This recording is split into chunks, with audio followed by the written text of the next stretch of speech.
3 fatal mistakes you are making that is not allowing you to score the highest in PTE Reorder Paragraph.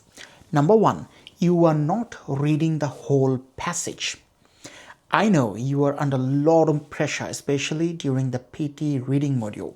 However, if you do not read the whole sentence, you won't be able to understand the meaning of the sentence, and eventually the order you will put them in will be incorrect.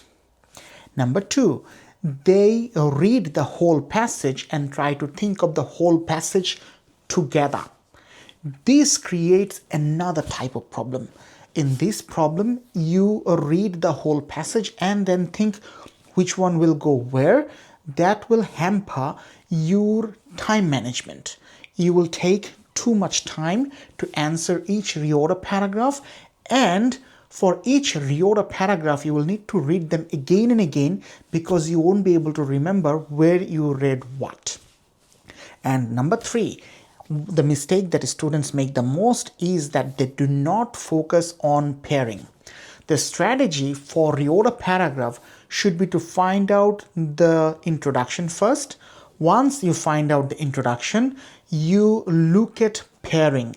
What sentence will go with introduction and what will go with that and that in this way. Rather than that, you do not focus on finding out the introduction. You do not read the whole passage, and even if you do, you think of the whole passage as one single sentence and try to answer them together. If you are making any of these 3 mistakes, you will lose your score in reorder paragraph because you may not be able to get the right pair, or you will just kill too much time that will not let you have enough time at the end for you to answer fill in the blanks reading questions with appropriate time management. I hope you find this video useful. Please like, share and subscribe, and stay tuned for the next one.